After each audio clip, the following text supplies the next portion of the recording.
Good afternoon. We'll get away shortly. We'll just wait a minute or two for people to filter in.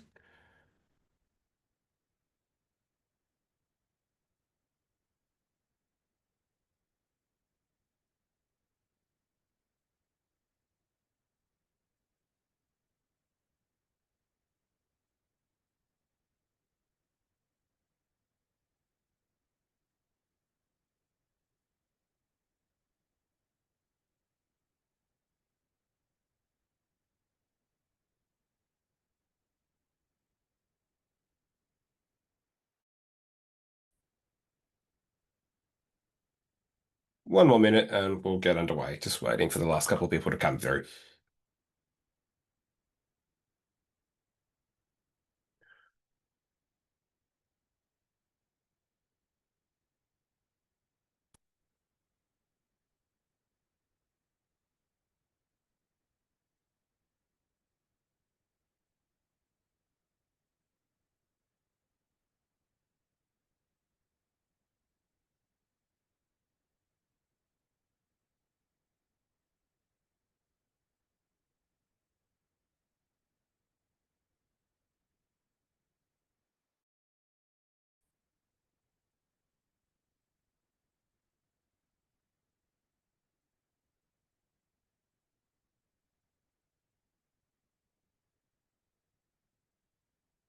All right, let's get underway. So first of all, thank you everyone for joining. Just for reference, this webinar is being recorded, so you will also be able to go through and access this after we've completed.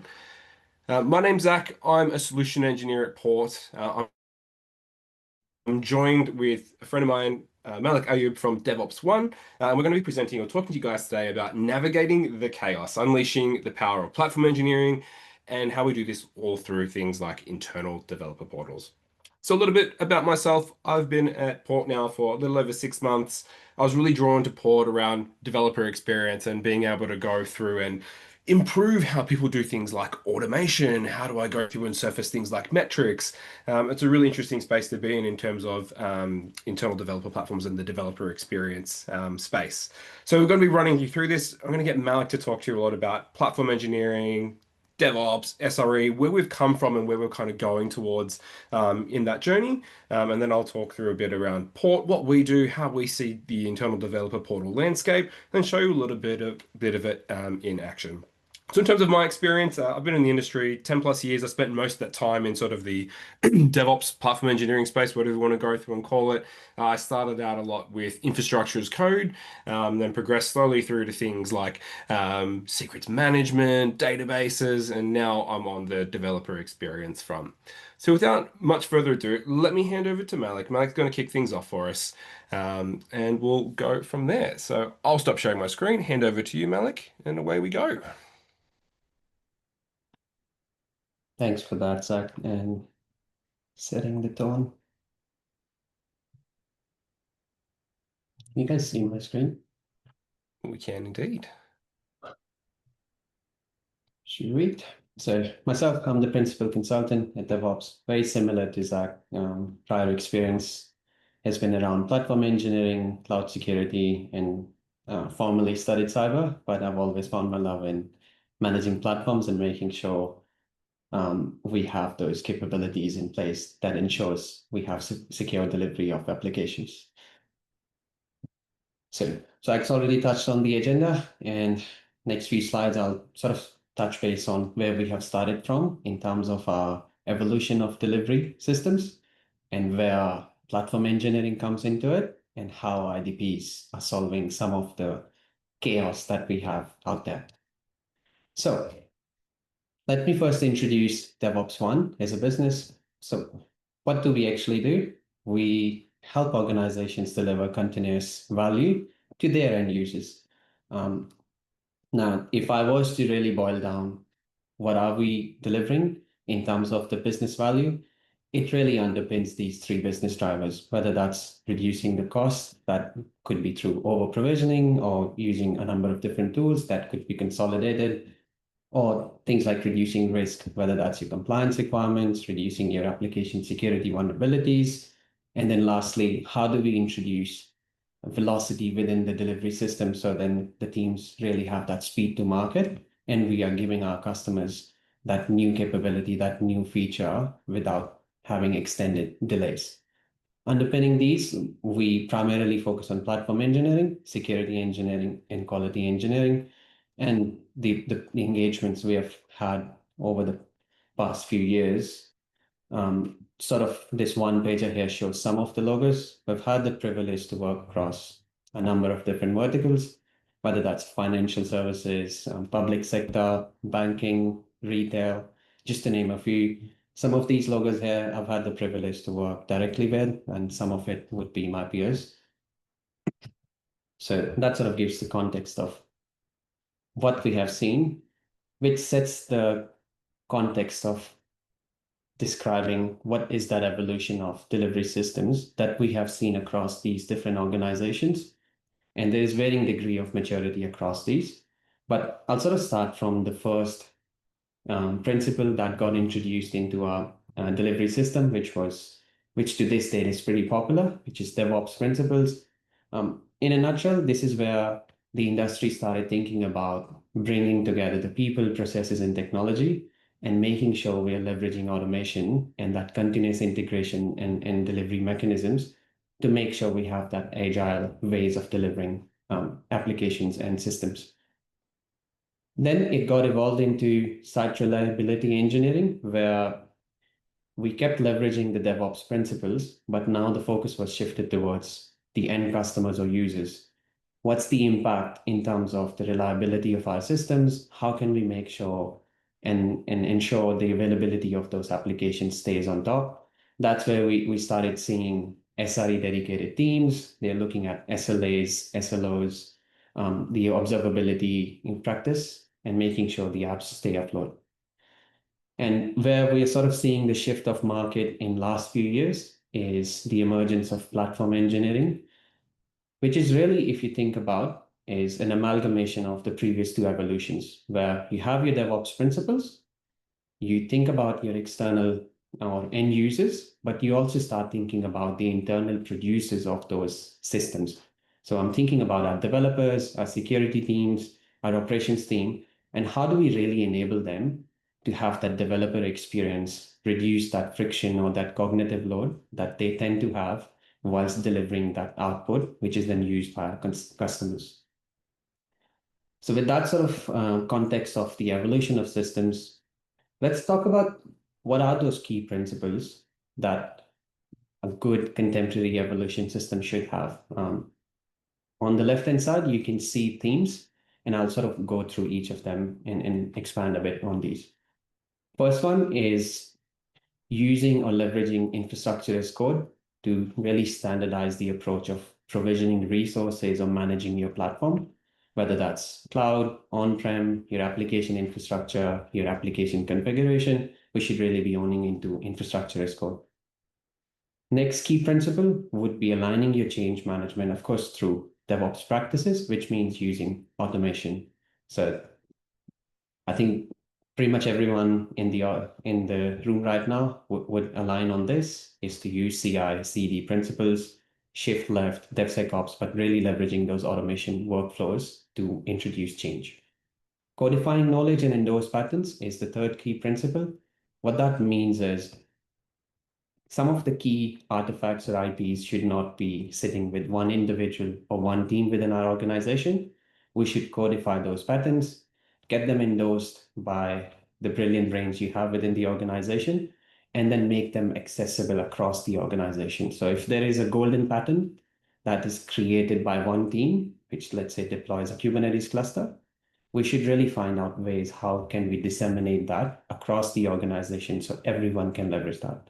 And lastly, our delivery system should have the capabilities of making sure we can continuously ensure that our compliance requirements, our security requirements are being met, and we are validating the infrastructure that the systems are running on. Next few slides, what I'm going to do is I'm going to visualize how a delivery system might look in action. before I sort of touch on the chaos that we need to navigate with the current ways of working and how we can solve that through platform engineering and IDPs. So on the left-hand side, you can see the producers. These are the brilliant brains within our organization. Could be developers, your security personas, your testing individuals that are really helping us deliver those services and products, which are then consumed by our end users or consumers. In the middle, the delivery system, I have this oversimplified visual which says in the delivery system, we'll be introducing a change which has gone through some planning. Before the change gets released or deployed, we'll have the testing and scanning phase. But I think this visual here sort of would give you a realistic picture of what a delivery system might look like if you and I were delivering services or products using IT technology. So next few slides, I'll sort of walk through each stage and touch base on different activities that we tend to do within these streams. Starting off during the planning stage, this is where we could be doing sprint planning. This is where your security and testing personas come together. They do risk assessment, understand what we are about to release. Is it meeting the security standards and the compliance requirements? Next stage, this is where we introduce the application code or your platform configuration, which needs to be aligned with the design and the risk assessment requirements that we have set in planning stage. Next stage, this is where you will formally test or scan your artifacts, whether that's a static scan, a security, a dynamic application testing scan, or just making sure the dependencies that we're using are not vulnerable. So you can think of your SaaS tooling, your dependency scanners. There's a number of tools here. I've just simplified it by saying security scanning. And another thing to mention here is your secrets configuration here, especially if you're using a platform which under the hood uses different providers, could be multiple clouds, could be a hybrid environment. How do you consume those secrets from these different platforms? So once you've gone through that, you've released and deployed your application, the day 2+ management comes in there, which is now that something is living and breathing in your systems, how do you make sure it's still following the best practices? Something like your runtime application security. We're seeing the CNAP tooling umbrella really own this space here, but effectively that's another layer that your teams on the left or your producers are managing day to day. Which brings me to the challenge. And now we start looking at how this becomes a chaos or a problem for people who are managing or producing these systems. Off the bat, there is an instant cognitive load on the producers or the people who are managing these systems because there is a number of tools here that eventually lead to the delivery of applications. If, for example, I am a developer that loves developing in Java, my job is to deliver the next feature and release it. I just want to deploy that application in the testing environment. But now I also need to learn how, maybe if we're using infrastructure as code as Terraform, maybe now I need to know how Terraform syntax works, how CI/CD integrations work, and learn all these different tools before I can get that end use case, which is deploying the application into the test environment, which leads to the next blocker or next challenge is the learning curve around some of these toolings and technologies. And lastly, for each of these different layers, there's different best practices. You look at one cloud, they might have a different way of structuring the accounts or the subscriptions. You look at on-prem, there's a different way. Then you look at RBAC, IDAM. The learning curve just keeps increasing. And then as a developer, for example, you may not want to know all of that, and you just want to deliver the next feature. So, which brings me to this one pager where I've tried to make an attempt of showing what that chaos really looks like from both a business and technical point of view. Now, as a business that's trying to improve and strive quality, you will constantly want the things on the left to improve, whether that's the user satisfaction of the users who are consuming your applications or systems, or the quality and velocity with which we are introducing the changes. And of course, your security compliance requirements need to improve over time. And on the right-hand side, there's a number of things that we would ideally want to see reducing as we improve. This includes the number of errors, whether that's coming during the development stage or post-development stage. We want to see a reduction in that. And that's where the DevOps really comes in and helps us shorten that feedback loop and reduce that. Time to market is another thing. We want to cut short the time that it takes for us to deliver the value. So how do we solve these problems? This is where in last few years, we've seen the industry look at platform engineering as a solution. So what exactly is happening here? Now in the producers box, you can see one new team or persona, which is the platform engineers. Now some organizations have upskill their existing team members to take on the role of platform engineers or platform personas. And in other cases, there is dedicated teams within the organizations that are really the guardians of this platform delivery system that is then used to deliver services and products. What they are essentially doing is leveraging the DevOps principles, the SRE practices, but also looking after the developers that eventually use the platform. How are they doing it? They're obfuscating all of that noise or that learning curve or cognitive load of learning each and every tool and introducing a shim or a layer in front of all of this and just managing that. I call them guardians of platform, where they make it easier for the internal consumers of the platform to consume it without having to learn every single thing within that delivery system. How do they do it? One example is enabling self-service capabilities. So we've seen people creating a workflow where if you want to deploy an application in your testing account, it's a Kubernetes application containerized, there is a container golden pipeline that deploys it to the testing environment, and there is an IAC module that already covers the deployment of a pod within a Kubernetes cluster. As a developer, you come to the IDP and you follow that golden path and you're able to deploy that without necessarily learning how the IAC was configured, how the CI/CD is working under the hood to be able to deploy in your testing account. So really hiding that complexity of tools that otherwise you would have to deal with.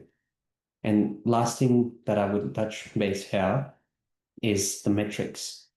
As a business, what's really important is an indicator of how are we performing as we are continuously improving the delivery system, which is where the metrics come in, whether it's the time to market, it's the error rates, collecting those metrics and having those dashboards in place to see that, which is another key use case where we see IDPs helping navigating that chaos. I think it's a good marking point that where I bring you in to touch base on how do we do it with both. Thank you very much. Let me start. Do you want to stop sharing? I'll start sharing mine again. Let me move this around for everybody. Okay. And it is a good time to go through and segue over to the port side of things and how we see kind of the space of developer portals and how developer portals really go through and help on the platform engineering or the developer experience side of things. Sorry. So I've worked a lot with DevOps One over the number of years. We've been partners for a long time, not just currently stay at Port, but also with other vendors in my life. And one of the key things for me is that when we look at developer portals and look at everything that goes in behind these things, whether it's things like engineering excellence, quality control, how do I do things like infrastructure as code, we've been able to drive a lot of these initiatives and these outcomes with DevOps One to go through and enable things like being able to use a developer portal and getting the most out of it. So on Port, a little bit about Port. We are, believe it or not, a developer portal. And so we're able to go through and integrate with all of your underlying platforms, tools. We are centralizing everything that is part of your SDLC, making it easier for whether you're a developer, whether you are a cloud engineer, an SRE, to do the things that you need to go through and do. It's all about building an experience to help users get the most out of engineering platforms and tools. And so over time, as Mike's kind of laid out here, is that we've seen this big transition in the last, it's probably about 5 or so years, is that we've seen people transitioning from what was purely like a DevOps movement to the SRE, and now seeing platform engineering really come through to the forefront. So everything that we look at from these, from DevOps, SRE, platform engineering, is to try and make things easier. And as a part of making things easy, we kind of made things more chaotic. Like when we look at the DevOps, the idea was like, you can be a developer, you can own the infrastructure. We were trying to break down silos and share all this information. And its philosophy is great. But over time, it grew and it grew and it grew and it grew into a bit of a behemoth. So things like we introduced approaches like GitOps that made life, in some respects, great because we were able to go through and track things through code, but we made things harder because now you got to understand where all these different files lives. A lot of the goal of sort of what I find with DevOps, SRE, and platform engineering is how do I expose things like automation to people? How do I make it easy for someone to go through and consume? And this is where the portal really comes into it. So when we look at sort of the key things that we want to go through and drive, is like how do you give developers back more time to do meaningful work, like actual development work? How do you simplify things down so they can actually focus on what matters? How do we abstract away complexity without introducing another set of complexity? How do we drive things like developer velocity? How do we increase, how do we shift left and improve our security posturing? And this is where the portal comes into it. It's able to go through and take all of these golden paths that you build, all this automation, all these different tools, and bring it all together into the one place for you to go through and consume. So ultimately, Port's about solving the developer experience. We find that there's so many other personas other than developer. I think the idea of, the word developer in internal developer portal is a bit of a misdemeanor to how many other people go through and actually will go through and touch it. So whether you are a developer, whether you are a platform engineer, whether you're security, whether you're just on the leadership level looking at metrics, everyone can go through and use the portal to get a lot of this information. One of the key things for me is that Port actually does help break down the silos between teams in a meaningful way. It's not just here's a file or a catalog file for you to go through and update to give us all this information. Is that how do I actually go through and provide things like self-service actions for people? How do I give security engineers the ability to go through and see not just what security vulnerabilities are out in the wild, but being able to go through and give context to that. Here's the service, who actually owns this. This is where again, that centralization comes into it. The portal, in a sense, starts becoming the beating heart of your engineering. And so again, when you look at all of the tooling, the practices, the workflows, benchmarks, all of these become part of the chaos. Everyone's got one of every tool, as we all like to go through and say. People are migrating between different tools, whether you're going from Azure DevOps to GitHub, whether you are moving between security tools, maybe you have multiple security tools going through and surfacing a whole bunch of CVEs, working out who is on call, who's the on-call engineer, who owns a particular service. This is all kept in all these different tools, all these different sources of truth. And from an engineer or from a user perspective, is like, how do you find all this information? Where do you go? Oh, on-call's kept in PagerDuty. Oh, service ownership is kept in as an Excel spreadsheet file. Oh, all the security tooling's held by the security team. How do I get this into the one place to go through and consume it all? So we say that developer portals are dynamic by nature. Everything is in a constant state of flux. So today, when you look at your tooling, again, you're introducing new tools, you're deprecating tools. You got a mix of workloads, whether they live on premise, whether they're modern and sitting inside of Kubernetes. Maybe you're taking a monolith that's sitting inside of an EC2 instance, and you're starting to go through and break these things down. Your portal needs to be able to be flexible enough to go through and fit around these concepts. So today, your workload is on premise or it's inside of EC2. Oh, pardon me. Tomorrow it's going to go through and be inside of a Kubernetes cluster. How do I actually go through and model all these things out? How do I go through and adapt my workflows or provide automation to people so that they're consuming things in a consistent manner? As I go through and I shift between these two workload paradigms, the way I interact with them becomes different. And so this is where I want the portal to be able to go through and help me standardize this, give me that golden path, give me that flow to go through and interact with these particular services. your stakeholders and their requirements are obviously going to go through and change. Today, you're concerned about DORA metrics because DORA metrics is the hot topic, but maybe you want to dig deeper into these things. Maybe you care more about your pull request metrics. Maybe you care more about what is the onboarding experience for a new user. How do I go through and adapt my metrics, or how do I adapt my visualizations to go through and show that so it is a representation of what's actually going on inside of my environment? And that comes back down to around to sort of the business side of things as well, as like how do I measure things like quality? How do I go through and measure things on the security side of things? How do I go through and bring, show AI adoption inside of my environment? Your portal needs to be flexible enough to go through and wrap around all of these constructs. And so getting started with Portal, going through and building out an IDP. So when people in the past have gone through and they've tried to unify and bring all this stuff together, they've normally turned towards building their own tools to go through and do this. And this starts out small as a project. Hey, I just want to go through and ingest my services and how they're running. That's all I need to go through and do. But over time, it grows and it grows, and people want more and more features out of it. And so whether it is today you're looking at services. Today you want to go through and start ingesting your CVE data. Tomorrow you want to go through and ingest dependency data out of a different tool. You now start needing different skill sets. You need people to come in and help build integrations. You need people to with certain sets of experience. I need someone who's good at visualizing data to go through and bring all of this to the forefront and starts turning into its own product. And this is how Port kind of go through and get started. Our founders, when they built Port, they built it for an engineering org of over 5,000 developers, and they took these principles and they started building out what we see as Port today.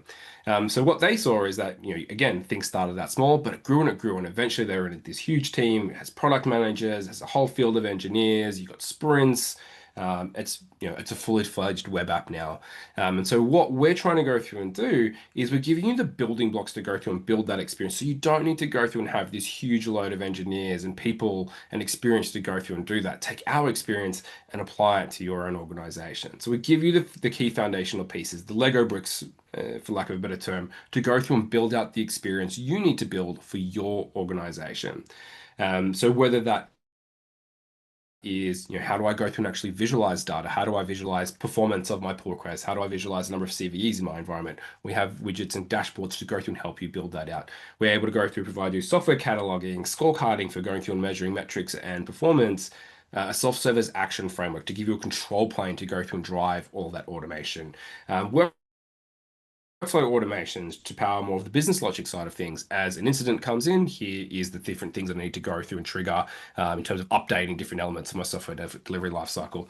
And the final two ones, AI agents. We're seeing a huge uptick in AI agents. I think most people are in the industry, but we have this huge pool of data. Once you go through and integrate everything in with Port, there's all this data that you can actually go through and query, and AI agents provide a really good way to be able to go through and provide context and query all this information that's in there. It's not just here's a pull request, show me all the pull requests that have security fixes. How do I prioritize them?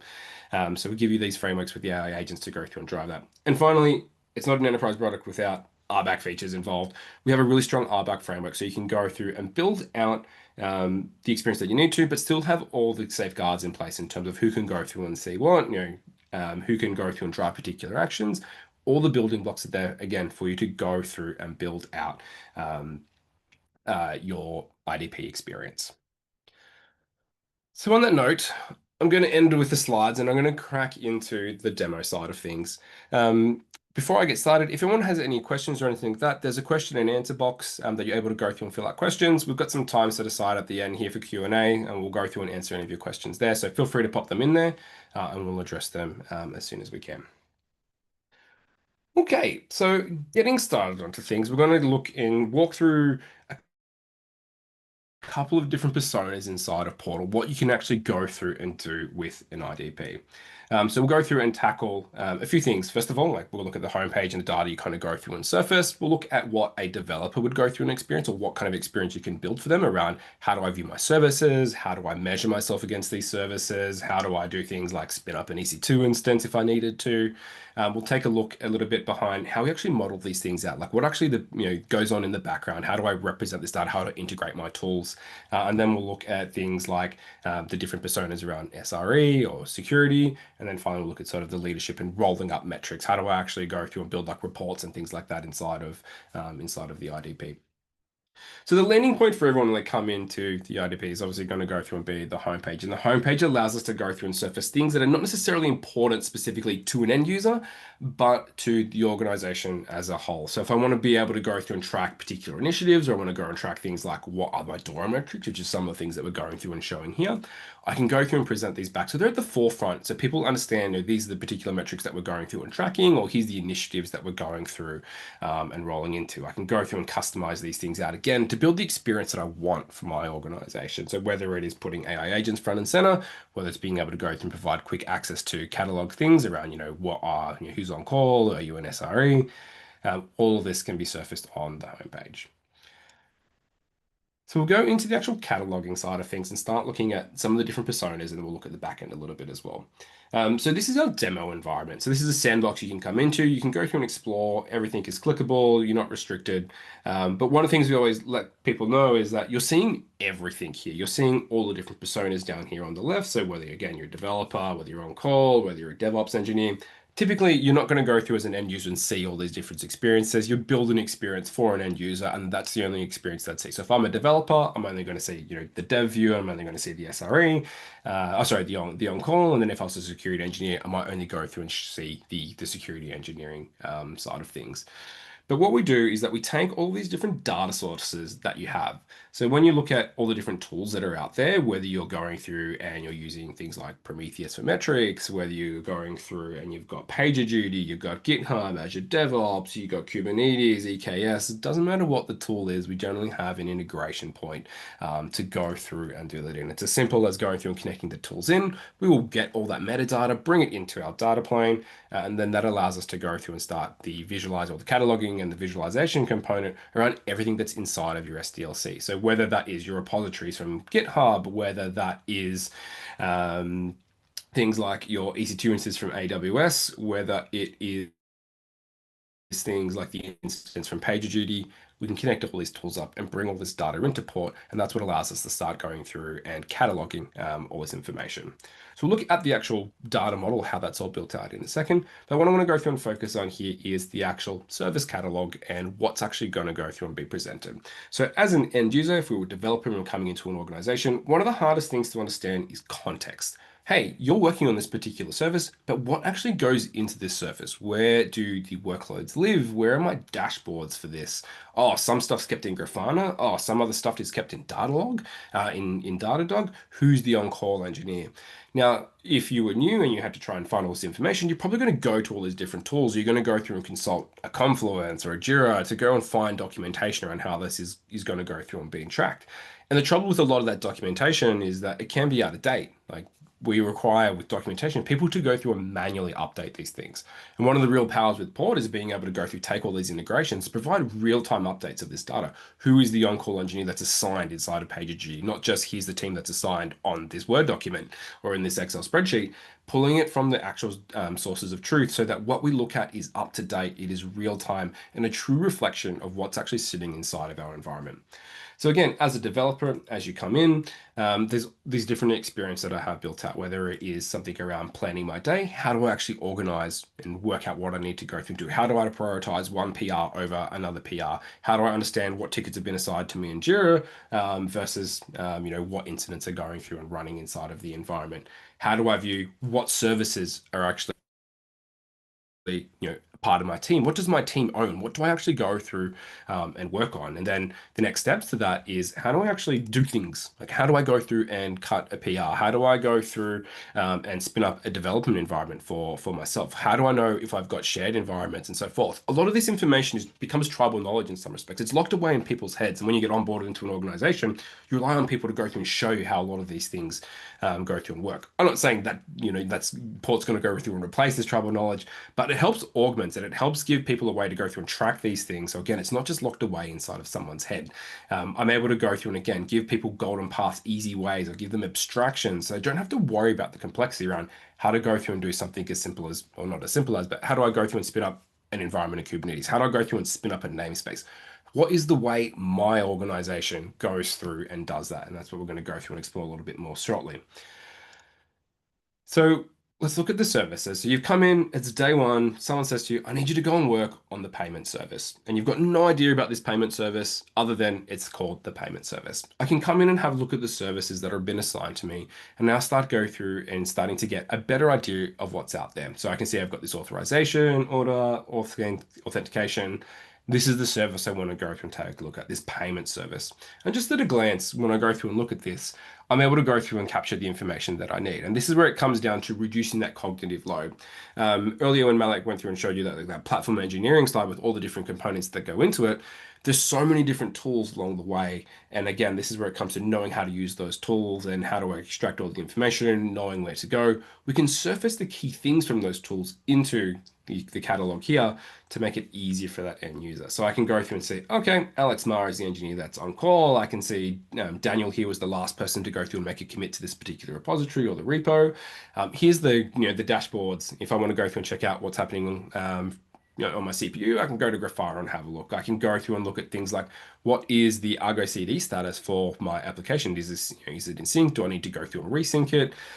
All this information is becomes a property and something that I can go through and view as a part of the service. So already I start getting a better idea of what this service does and how I should go through and interact with it. But this is just the surface view. I need something that is a little bit deeper. So I can click into the payment service, and now this is where I start getting all that context and all that additional information. So I can see, what language this is written in, what tier this goes through and belongs to. Is this like a library? Is this an API? Is this an internal service? We can see here that actually this payment service is deprecated. Maybe we want to go through and bring it back to being full production. We can go through and see all those properties that we saw, but in a little bit more detail. We can go through and surface metrics for a particular service to an end user. I can understand everything that goes into it, how fast or how often we go through and deploy. How long does it take us to recover when there's actually like an issue inside of the environment? How often changes resulting in failures? I want to go through and see the cost of my infrastructure over time. If I did not have the portal to go through to see that, I've got to go through a set of different tools to go through and pull that out. Or I might not even be able to go through and surface some of these metrics. How do I actually go through and pull out my change failure rate? How do I go through and pull out my MTTR? Normally, we're going to rely on Power BI and some other data that's sitting inside of a data lake if I'm going through ingesting that to go through and visualize that. But it gets locked away inside of different tools. Same as the cost over time. If I'm using something like OpenCost, which is what we're using here, I then have to go through and see OpenCost or go to OpenCost. What if I don't have access? Who do I request the access to? So we can simply bring all this data into the platform, surface it as we need to, and give people a more complete view of what's actually going on inside of their SDLC. We talked a little bit about breaking down some of the silos and doing it inside of a meaningful way. When we look at things like CVEs, typically the traditional way of going through is that security owns the tooling for these. They go through and they run their scans and so forth. And then they give you a spreadsheet. They go find the CVEs inside of your application or your service, and please go through and remediate that. We've seen, a lot of this come into pipelines and things like that to help developers as we go through and shift left, and we want to surface these things before they ever go through to production. But again, it's hard to get the context of this CVE and how it's actually going through and impacting my environment.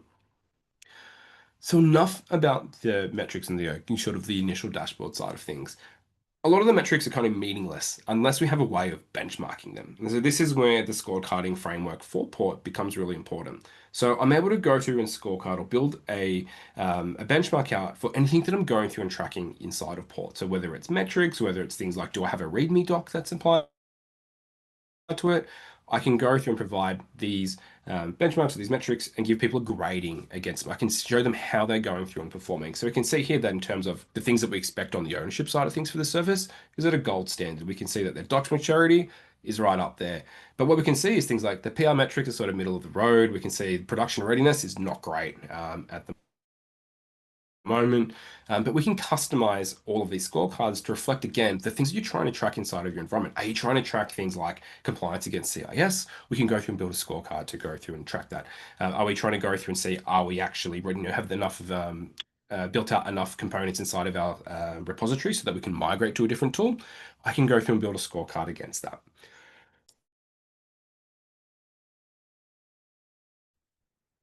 But the scorecards go through and give me a good way to measure myself, not just against the benchmarks, but against the rest of the organization and what they want to go through and see, or what are the goals we're trying to go through and hit. And again, when I started out this, I'm the developer, I'm trying to find out more about this service. What if I want to understand what goes into my service? What are the different things? Where are my pipelines sitting? Where are all my pull requests? How many tickets are going through and being raised against that? If I want to go through and look at things like the number of tickets, I'd have to go into Jira, learn what filters I need to go through and put in place if they don't already exist, to go through and find all of these tickets. With Port, we're able to go through again. We bring all this information from these tools, whether it's from Jira, whether it's from your pipelines, from GitHub, from PagerDuty, and we're able to go through and write all this information automatically for you. So that way, as you start building new services, as incidents go through and get raised, as CVEs go through and get serviced, Port will actually go through and update itself to reflect all that information. Hey, your new service has a CVE. Here's the list of CVEs that have now gone through and been raised against this service. So if I wanted to go through and have a look at, where are my workloads? I can see here's my staging, production, and dev environment. Here's the pull requests that have gone through and been raised against my environment, the ones that are pending to go through and get fixes. What's the deployment status? How do I go through and check, what's actually been deployed? When was the last time we deployed? The Jira issues, and so on and so forth. So paging from incidents to being able to go through and look at the dependencies. If I want to go through and look at what my SBOM kind of looks like in some respects. If I want to go through and see things like these are the actual AWS resources that power this particular application.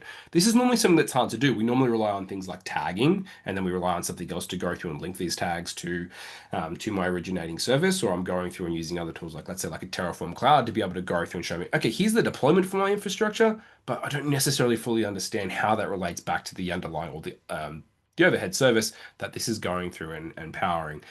So I can go through and see this payment service uses an S3 bucket. Here's here's where Redis is sitting, and here's like the actual EKS cluster that it's going through and being deployed to. So now I've got more context. I haven't had to jump through a bunch of tools to understand this. Now I understand that, here's the cloud resources, here's the tickets that I'm going to go through and being working on for this particular workload, and here's how I go through and do a deployment to a particular environment. So again, we capture all this information. We can look at the scorecards in more detail than what we saw in that previous view. That's just like a little snapshot of showing us the pass rates or where my attainment is, but I can get more details around these scorecards to make sure that I'm able to go through and achieve those high ratings of the scorecard. So when I look at ownership, it's like, have we actually got a team assigned for ownership? Has someone got have we actually signed like an on-call user? Have we got things like a code owners file present in there? When I look at the security side of things, I want to look at things like, am I passing code coverage? So what is SonarQube going through reporting? What's my code freshness look like? Do I have things like branch protection set on my Git repository? We're able to go through and take these metrics and whether they are related to different tools. So in this case, looking at things like stuff coming out of GitHub for branch protection, and other times we're looking at things like SonarQube to go through and pull us things like code quality and code freshness. I can bring all those metrics into that one place and scorecard against them, despite the fact they're disparate tools. Tracking service health, I want to go through and track monitoring maturity. Again, these are all the scorecards that we can go through and build out because these are the things that are important to my organization. We're not just going through and saying, here is here's a production readiness scorecard and you just got to make sure it doesn't have a pipeline and so forth. You customize it to be around the things that you go through and care about. We were able to go through and render things like the README file. Again, I don't have to necessarily jump through the repository, find the README file. Like imagine you had a monolith that has 100 different services inside of this monolith. They've all got README files in different locations. We can help go through and surface those into the one place so that, again, you're not having to navigate this complex folder structure. You just come in, select the service that you need oh, here's everything I need to know about the payment microservice. Here's how I want to go through and understand things like what's the API spec? How do I actually go through and build an API? How do I go through and connect the payment service to another service using their APIs? All this information becomes really easy for a user to go through and consume. And I think the key thing for me is that haven't had to jump to different tools to get all this context. I haven't had to jump into somewhere else to go through and get the API spec. I haven't had to go through Confluence to go through and find like a README file. I haven't had to jump to the repo to go through and get that. I can get a lot of information out of here, which makes it easier if you imagine, again, a new user, you're going through your onboarding. How do I go through and use this service? How do I start development on it? We can really see like when we start looking at onboarding customers and where they're successful, like one of the key things for a lot of people is how do I improve customer or how do I improve user onboarding? I have 100 new devs starting. How do I go through and make it easier for them? How do they know again what my service is? How do they know what they can go through and actually do? So moving on from the services, we'll start getting into sort of the self-service action component. How do I provide automation for people? How do they go through and trigger it? So one of the philosophies I kind of push with IDPs is the idea of three main things. One is that you've got to be able to catalog information. How do I bring things in? How do I know what's out there? The second part is how do I go through and actually visualize all this information? How to create those dashboards? How to create those metrics? How to provide meaningful information back to a user about the things that are actually cataloged? And the final piece is how do I actually go through and take action on those things?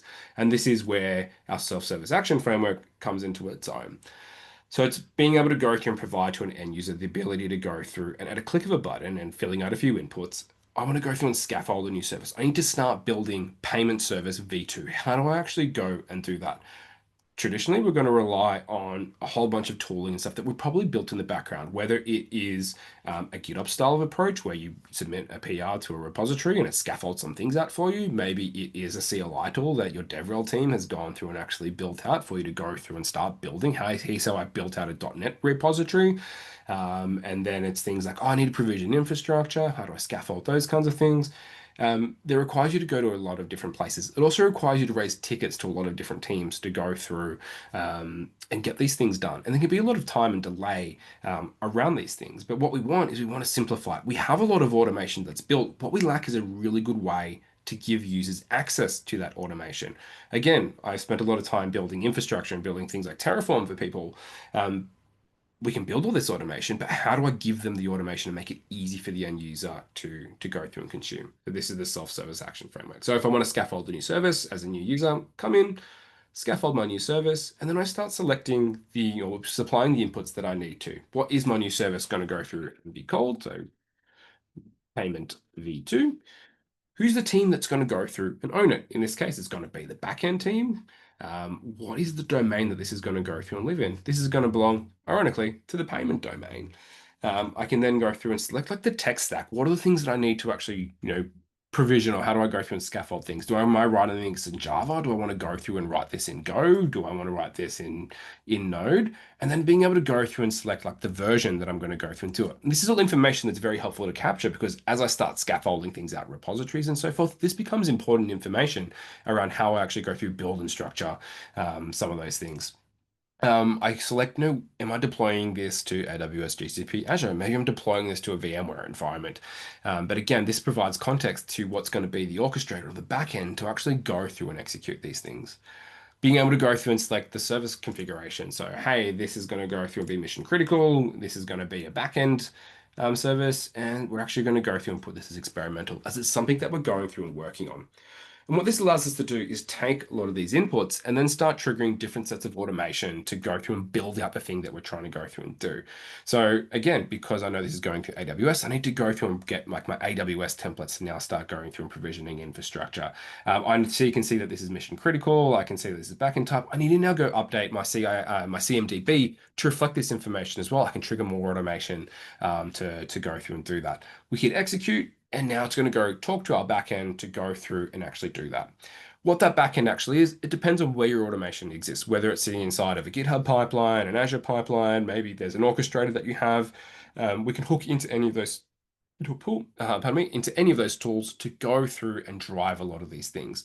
What's really cool is that when I go through and have a look at all the different actions that I can go through and build, it's limited by the automation that you want to go through and build out. So scaffolding a new service, maybe I want to go through and use Terraform to create an EC2 instance. Maybe I want to go through and use things like I want to use CloudFormation to go through and provision an S3 bucket.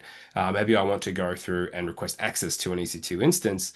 We can build all of these into self-service actions for users to go through and consume. And again, the interface, the consistency in the way they interact with it is exactly the same every single time. If I want to go through and request access to EC2, hit the request access to EC2, and then fill out the relevant details that I need to. Hey, I need to go through and request it for 4 hours.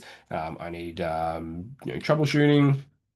I need to go through and specify the access level. I need read-only, and this is the EC2 instance that I need to actually go through and request access to. And this will now fire off the relevant automation. But what's really cool as well is that one of the things we're able to go through and do is wrap controls around this. It's not just a la carte. You can't just run any automation that you need to. There is governance, there is compliance, there are rules around what users can and can't go through and do. And what I can actually go through and do here is enforce things like manual approval gates in place as well.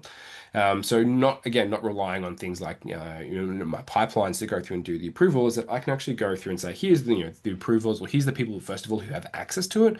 And second of all, here's the people that can go through and approve this. So I can see here, whether it these individual users. I can go through and select teams I can go through to the approval.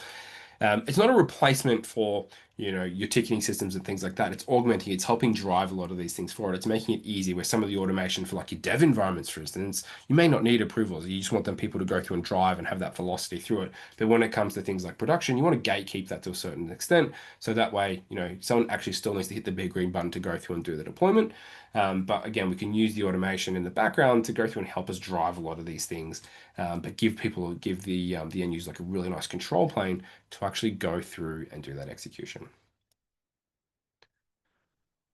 I'm just conscious at the time. I'm going to just quickly tackle some of the other personas, and then we'll probably wrap it up for a bit of Q&A.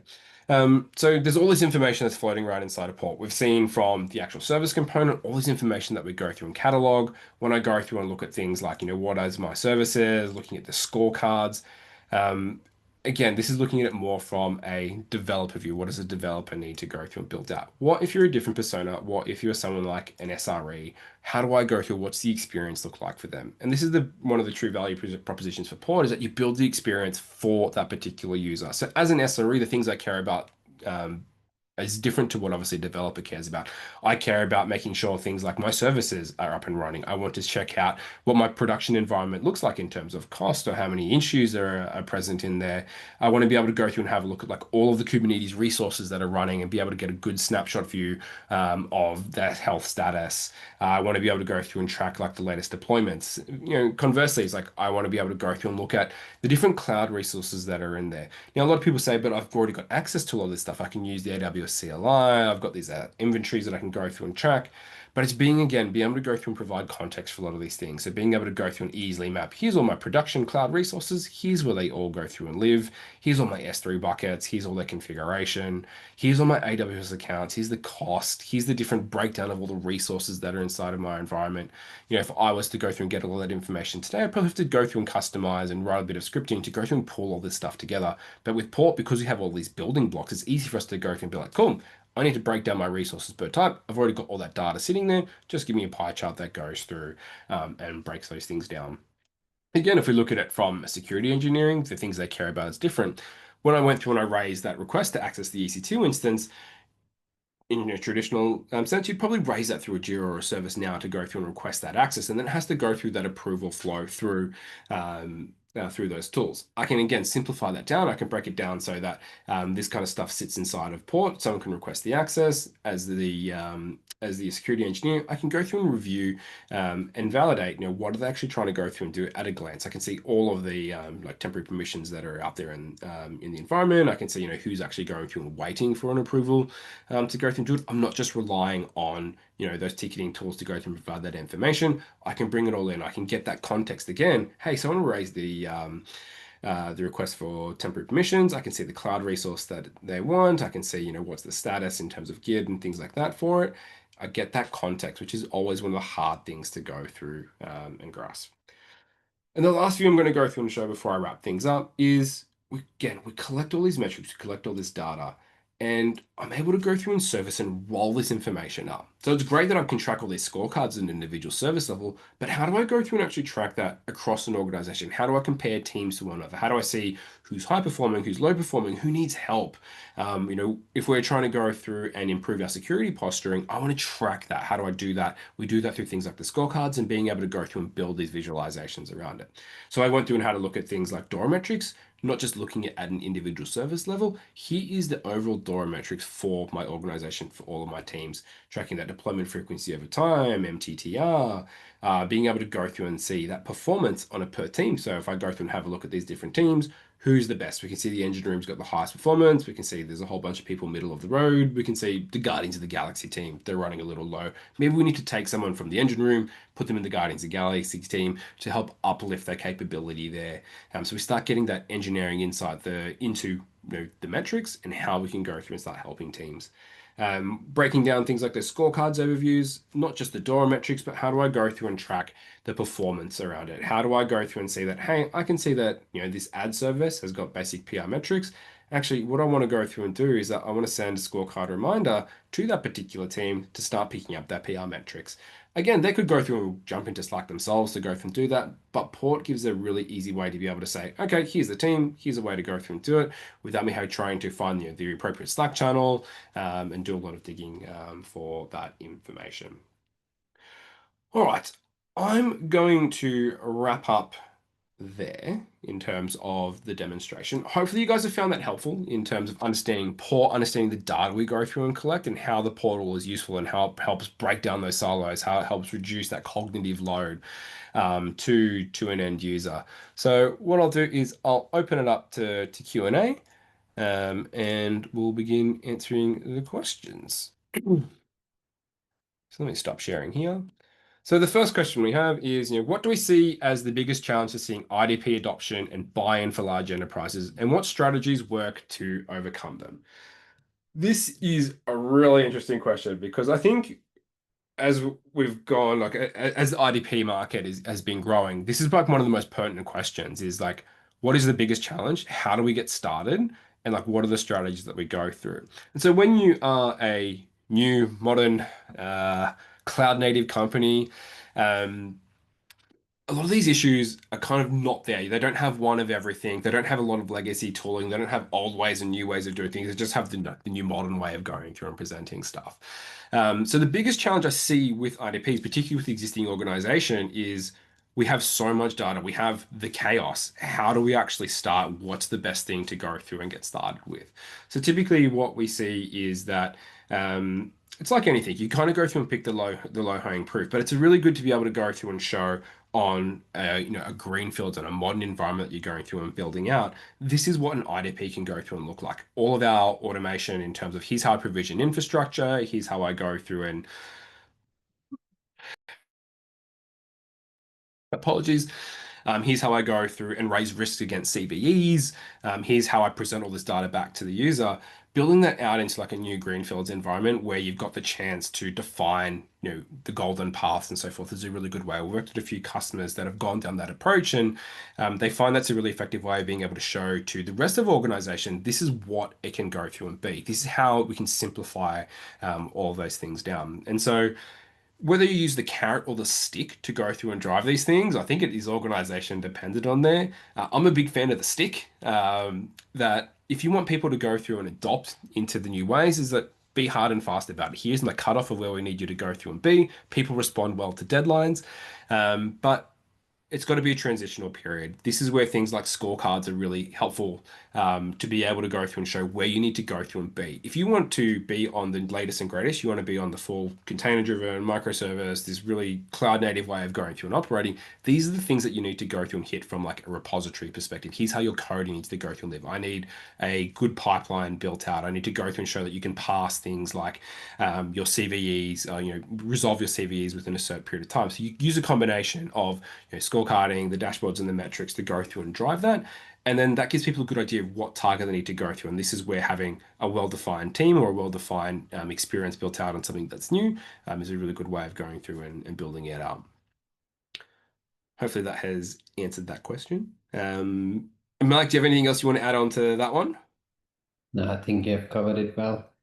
Cool. And then another one in there is, what's the approach one could take on Port's data model? So when we look at the data model, is that we give you a lot of flexibility around how you can go through and model it out. And this is really important because every organization is, as you hear this a lot from us probably, is that every organization is unique around how you go through, you name things, you model things, the relationships between them.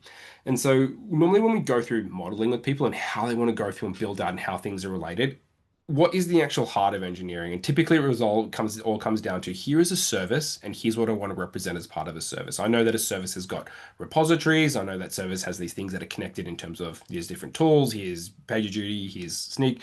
So start around the application, the service. What are the things I need to go through and represent? So when I look at this service, I want to understand where is the repository, understand where the workloads are. And that starts dictating what integrations I need to go through and have and how I need to go through and relate those things. Cool. I can see that for this particular service. service, I need to have these tags present on an AWS resource, and then I can start connecting all this data together. Simple is better. I always start out in the simplest approach as you can. Like we give you a lot of stuff out of the box that helps you connect all these things together and gives you a basis to work on. And then it's a matter of going through and extending those things out as you need to. So the customization, the flexibility is there. What you care about again is different to what another organization care about. The flexibility to go through and customize properties, customize the entities that are going to go through and get imported. That's why I would go through an approach. Um, One more question in there is how's the customization of DORA metrics? Can Port allow or can Port go through and create custom metrics for different needs? Absolutely. So we have like a set of guides around what you need to go through and do to track DORA and the effective way to go through and do it. But DORA is kind of surface. So you're only really tracking like four or five main things. When you start getting into the details of how I want to actually go through and track onboarding metrics, and I want to see, the first, how long does it take someone to do their first PR? That doesn't exist inside of DORA, but that data does exist inside of GitHub and some of the other tools. So I can go through and ingest that data in, and then use the visualizations, the widgets, the dashboards, the scorecards to go through and actually present that data back. So yes, in some respects, that the metrics are somewhat infinitely customizable. As long as you can bring that data into Port, we've got the way to actually go through and do the visualization. So just being conscious of the time. We're at the top of the hour here, so we are going to go through and wrap up the webinar. We'll be able to go through, post webinar, we'll go through and send out an email just around everything that we've gone through and covered today. In terms of one of the things we always ask is like, what next? We've learned a little bit about APs. Where should I begin? How do I start? How do I even start bringing this and surfacing this kind of stuff internally to my organization?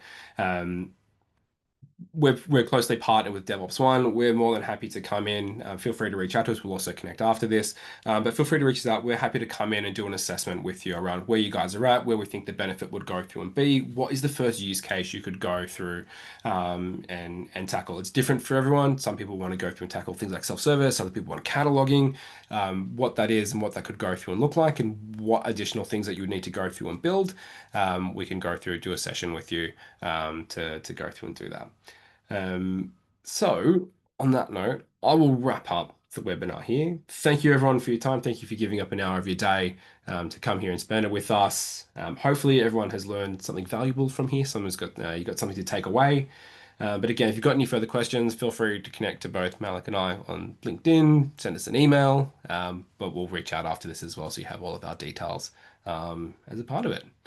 So thank you very much and enjoy the rest of your afternoon. Thanks, everyone. See ya.